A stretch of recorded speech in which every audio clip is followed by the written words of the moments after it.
श्रीराम. नित्यनेम करणे म्हणजे काय? नित्यनेम करणे म्हणजे सर्व काळ नित्यात राहणे. आपण मुळात स्वतःच नित्य असून अनित्यात राहिलो आहोत. नित्य जो परमात्मा, त्याला विसरून विषय जे अनित्य त्यात पडल्यामुळे आपल्याला त्याची आठवणच येत नाही. त्याची ज्यामुळे आठवण होईल असं जे करणं त्याला नित्यनेम म्हणतात. आपण नेहमीच नित्यनेमात असावं, पण तसं होत नाही. म्हणून दिवसातून थोडा वेळ तरी त्याची आठवण होण्याकरता काही वाचन आणि वाचलेल्याचं मनन करावं, म्हणजे त्याची सवय होते. जो अखंड नामस्मरण करतो तो नेहमीच नित्यनेमात असतो. नित्यनेम खरा कोणी केला असेल तर तो ब्रह्मानंद बुवांनीच.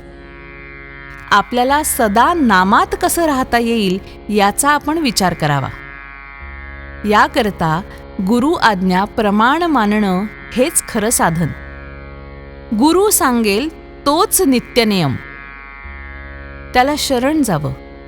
रोज थोडंसं वाचन, त्यानंतर मनन, मननानंतर त्याप्रमाणे आचरण आणि शेवटी गुरुस अनन्य शरण हाच साधकाचा साधनक्रम आहे आणि हाच त्याचा नित्यनेम.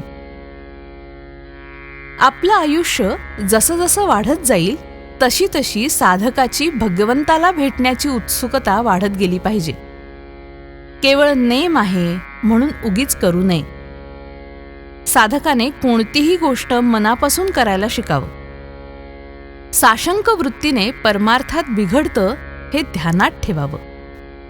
श्रद्धा हे परमार्थाचं मुख्य भांडवल, समाधान हेच सर्वस्व आहे अशी श्रद्धा ठेवावी.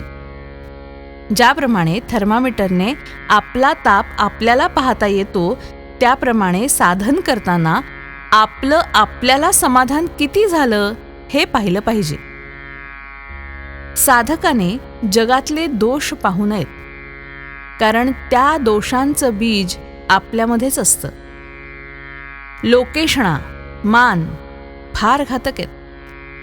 मोठे मोठे साधक सुद्धा त्यांच्या पायी अधोगतीला जातात. तसंच पैसा आणि कामवासना यांच्या मर्यादा ओलांडल्यामुळे मोठे साधनी लोकसुद्धा भगवंताच्या जवळ येऊन घसरतात. जगातले हे सगळे पाश आपल्याला बंधनात पाडतात. भगवंताचा पाश हाच खरा पाश. तोच आपल्याला सगळ्या बंधनातून मुक्त करून शाश्वत समाधानाचा लाभ मिळवून देतो. जगाच्या मान अपमानाला कधीही भुलू नये. पैसा आणि कामवासना यांच्यापेक्षाही मान हा देहबुद्धीला जास्त चिकटू नये. तिथे अगदी सावध असावं. जिथे आपल्याला मान मिळण्याचा संभव आहे तिथे जायचं टाळावं. टाळणं शक्य नसेल तर हे भगवंताचं देणं आहे असं मनापासून समजावं. जो खरा मोठा असतो तो कधीही मानाची इच्छा धरत नाही आणि मान त्याच्याकडे आला तर त्याची क्षिती बाळगत नाही. आपल्याला मान आवडतो का ते पाहावं, म्हणजे त्यावरून आपल्या अंगी खरं मोठेपण किती आहे हे आपल्याला कळेल.